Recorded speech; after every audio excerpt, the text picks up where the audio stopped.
আসসালামু আলাইকুম দর্শক, ওয়েলকাম টু নেক্সট 11 ইউটিউব চ্যানেলটিতে। আজকে আপনাদের মাঝে আমরা আবারও চলে এসেছি নতুন একটা ঘটনা নিয়ে, ভর্তি ঘটনা নিয়ে। তো আপনারা যারা আমাদের এই ঘটনাগুলো পছন্দ করে থাকেন তারা অবশ্যই লাইক করুন, শেয়ার করুন এবং সাবস্ক্রাইব করুন আমাদের চ্যানেলটিকে। আর আপনাদের মাঝে যাদের কাছে এরকম ঘটনা আছে তারা অবশ্যই আমাদের কাছে ঘটনা পাঠাবেন। আমরা অবশ্যই আপনার ঘটনা পড়ে শোনাবো। ঘটনা পাঠানোর জন্য অবশ্যই আমাদের ইউটিউব চ্যানেলে যাবেন। যাওয়ার পরে দেখবেন যে আমাদের অ্যাবাউট সেকশনে আমাদের ফেসবুক পেজের লিঙ্ক দেওয়া আছে। তো আপনি ফেসবুক পেজের লিঙ্ক থেকে ইনবক্স করে আপনার ঘটনা পাঠাতে পারেন। আমার ফেসবুক পেজে ইনবক্স করে ঘটনা পাঠাবেন, আপনার সেই ঘটনা পড়ে শোনাবো আমরা ইনশাল্লাহ।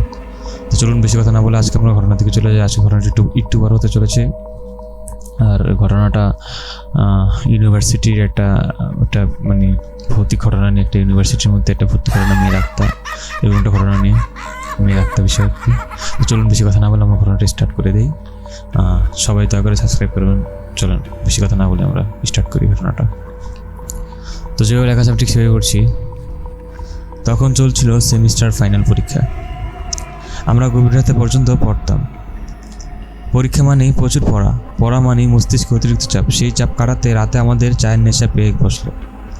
কিন্তু সমস্যা হলো বিশ্ববিদ্যালয় চত্বরে ভূতের ভয়ে গভীর রাতে এর বেলা কেউ বের হয় না। যদিও আমরা কোনোদিন ভৌতিক কিছু দেখিনি, বেশি সাহস করে যারা বেরিয়েছে তারা নাকি অনেক খারাপ কিছু দেখে ভয় পেয়েছে। আমরা তিনজন বন্ধু সেদিন রাতে সাহস করে বেরিয়ে চা খেয়ে ফিরছিলাম। তখন ছিলাম ক্যাম্পাসের মূল ফটকের অদূরে। তিনজনই গল্প করতে করতে হাঁটছিলাম। জাফর হঠাৎ করেই দেখলাম রাস্তার উল্টো দিকে বাঁ পাশের ঝোপের দিকে তাকিয়ে থেমে গেল। আমি বললাম, কিরে কোনো সমস্যা? জাফর মুখ কালো করে বলল, বন্ধু আমাদের এখান থেকে যেতে হবে রে, ঝামেলা আছে। আমি ওর গায়ে হাত রেখে বললাম, কিরে কিসের ঝামেলা? জাফরের গায়ে হাত দিয়ে টের পেলাম ওর সারা শরীর কাঁপছে। ওর দেখা দেখি আমি ওর রাস্তার উল্টো দিকে তাকালাম। বেশ অন্ধকার জায়গাটা, তারপরও আবছা যতটুকু মনে হলো একটা সাদা কাপড় পরিহিতা মেয়ে মতো দাঁড়িয়ে আরেকজন আছে। গা শিউরে উঠল। তাড়াতাড়ি মোবাইলের ফ্ল্যাশ জ্বালিয়ে ওর দিকে ধরলাম। না, কিচ্ছু নেই। কিন্তু আলো নেভাতেই সেই আবার একই দৃশ্য। মেয়েটি ঠিক যেন আমাদের দিকে তাকিয়ে আছে। আমরা প্রচণ্ড ভয় পেয়েছিলাম। আমি আর নীল খুব দ্রুত জাফরকে নিয়ে ক্যাম্পাসের গেটের দিকে হাঁটা দিলাম। গেটে পৌঁছাতেই দেখলাম আলিম ভাইয়ের চেয়ারে বসে ঝিমুচ্ছে। পাশের বেঞ্চে বসে আমরা তিনজন পানি খেয়ে স্বাভাবিক হলাম। তারপর ওনার কাছে সবার ভূতের ভয়ের কারণটা জানতে চাইতেই প্রথমে না জানার ভান করলো। তারপর চাপাচাপিতে আর সিগারেটের একটা প্যাকেট দিতেই উনি নিজেই ঘটনা বলেন। আচ্ছা, এবার আসল ঘটনা চলছে। মানে উনি বলতেছে আর কি। উনি বলেন যে তখন বিশ্ববিদ্যালয়ের গেট পাহারায় থাকা আলিম ভাইয়ের সপ্তাহে রাতের কাটতেও বেশিরভাগ ভয়ে।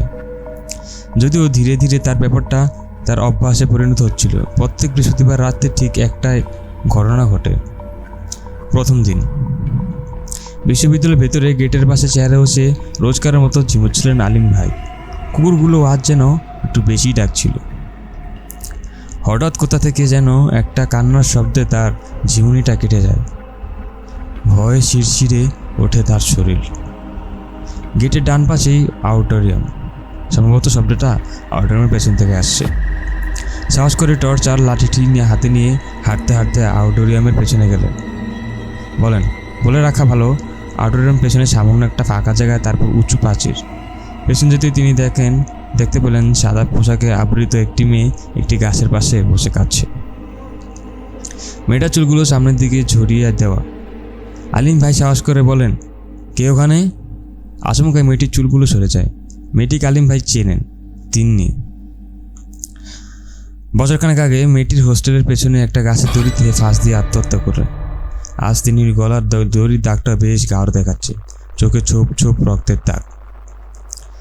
মেয়েটা মুখ তুলে একটা কথাই বলল, আলিম ভাই আমার অনেক কষ্ট।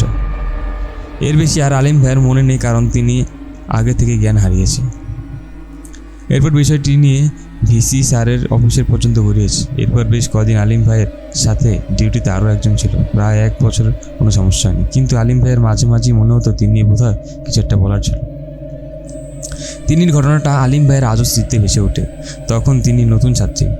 মাস খানেকের মধ্যেই ওই বিশ্ববিদ্যালয়ে এক ছেলের সাথে প্রেম হয়। মাঝে মধ্যেই হল ছেড়ে ছেলেটার সাথে রাত কাটাতো তিনি। একদিন আলিম ভাই মেয়েটাকে সাবধান করতে চান, কারণ ছেলেটার বাবা ছিল বেশ প্রভাবশালী আর সেই সুযোগের ব্যবহার করতে চাচ্ছে ছেলেটা। আর তিনি ছেলেটার জীবনের প্রথম নয়, ছিল আরও অনেকই। কথাগুলো যেন তিন্নির গায়ে লেগে গেল। অন্যের ব্যাপারে নাক গলানোর অপরাধে সেদিন বুড়ো বয়সে তিন্নির জ্বর খেলেন আলিম ভাই। এরপর থেকে আর কোনোদিন কাউকে আটকাননি।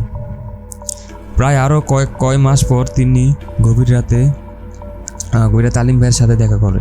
সেদিন তার চোখে পানি ছিল। আলিম ভাই, সেদিনের ঘটনার জন্য আমার কাছে মাপ চাইতে এসেছি। কী হয়েছে মা, তুমি কাঁদছো কেন? আলিম ভাই, আমার পেটে বাচ্চা হাসান তো এখন অস্বীকার করছে। আমার আর কারোর কাছে যাওয়ার জায়গা নেই আলিম ভাই। মেয়েটা কথা বলে হলের দিকে হাঁটা দেয়। সকালবেলা মেয়েটার ঝুলন্ত লাশ হলের পেছনে পাওয়া যায়। তারপর হাসান আর তার বাবা প্রভাব খাটিয়ে ঘটনাটা ধামাচাপা দেয়। এরপরই সে অস্ট্রেলিয়া চলে যায়, হাসান অস্ট্রেলিয়া চলে যায়। তারপর বছর পাঁচ কেটে যায়। মাঝে মধ্যে তিন্নি আসে। আলিম ভাই ততদিন তিন্নির বিষয়টা স্বাভাবিক হয়ে গিয়েছে। তিনি বুঝতে পেরেছিলেন মেয়েটি তার কোনো ক্ষতি করবেন না।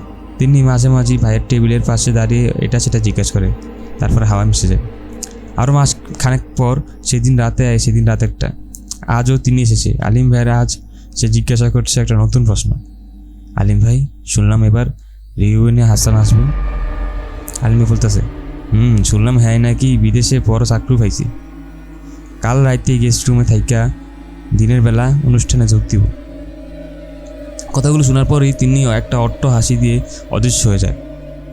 আলিম ভাই অবাক হন, কারণ তিনি প্রতিবার দুই একটা কথা বলে হুট করে অদৃশ্য হয়ে যায়। কিন্তু এবার সে এভাবে হাসা যায়, তাতে আলিম ভাই একটু ভয় পেয়ে যায়।